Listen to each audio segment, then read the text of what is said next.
It's hard to find good help these days. During his campaign, President Trump boasted that he would surround myself only with the best. But by his own account, his administration attracts rather the opposite. On Saturday, Trump publicly mocked former Attorney General Jeff Sessions, imitating a Southern accent. The Attorney General says, "I'm gonna recuse myself." In the same speech, Trump discredited departing Deputy Attorney General Rod J. Rosenstein by saying the Trump-appointed official, whom the president accused last month of planning a very illegal act, had never received a single vote. Last week, Trump said that soon-to-be jailed Michael Cohen, once a good person and Trump's personal attorney, had not only turned out to be a failed lawyer and a liar but was, by testifying to Congress about Trump, also partially to blame for the breakdown of nuclear talks with North Korea. Meanwhile, Director of National Intelligence Daniel Coats may soon be replaced because he caused Trump disappointment by expressing accurate doubts that North Korea would cooperate with overtures to denuclearize, Trump confidant Christopher Ruddy told CNN. Coats may find himself in the unemployment line with Homeland Security Secretary Kirstjen Nielsen, who has at times incurred Trump's dissatisfaction over her work on the border. The result of so much unhappiness with so many hires? After 2 years in the White House, Trump appears to be running not a country but a temp service.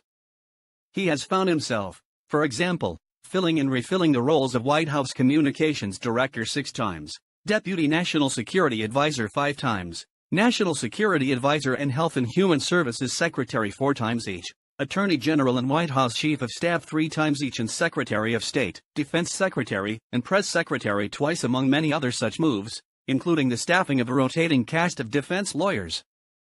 Even The Apprentice didn't cycle through contestants this fast.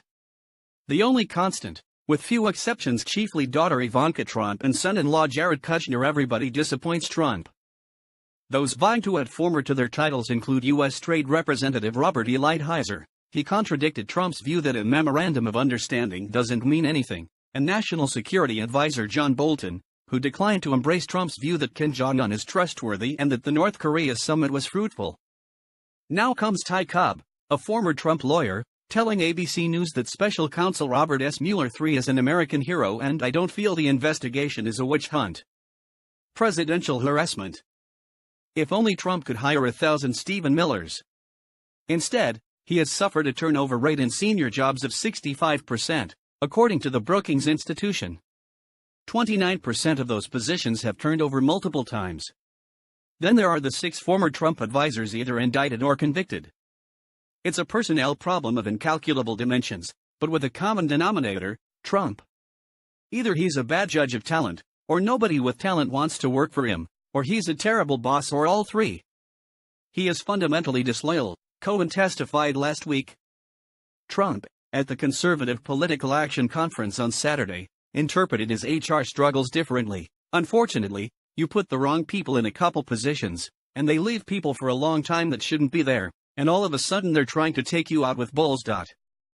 If only his appointees could be loyal and capable. Like Kim. Or Mohammed bin Salman. Or Vladimir Putin. Instead, they leak his schedule to Axios, place anonymous quotes or an op-ed, and disparage him publicly before taking the job. Acting Chief of Staff Mick Mulvaney called him a terrible human being, on the job. Gary Cohn, on their way out. Jim Mattis, Nikki Haley, or after departing. Reince Priebus, Steve Bannon, Rex Tillerson, Omarosa Manigault Newman. At least 10, including Gopher Cliff Sims, Sick James B. Comey and deranged Andrew McCabe, have written books. ET2, Mike Pompeo. The loyal Secretary of State hired editorialist Mary Kissel, who had criticized Trump's frightening ignorance. Just about everybody lets down the boss.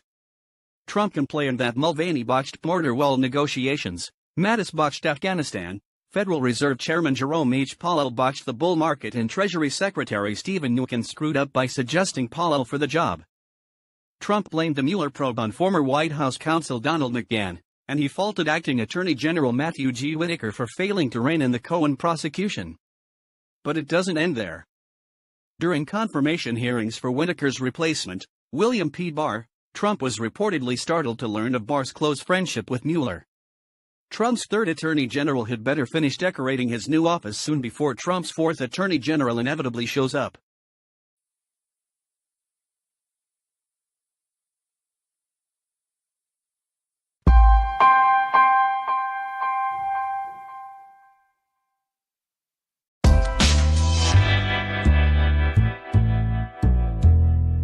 It's hard to find good help these days.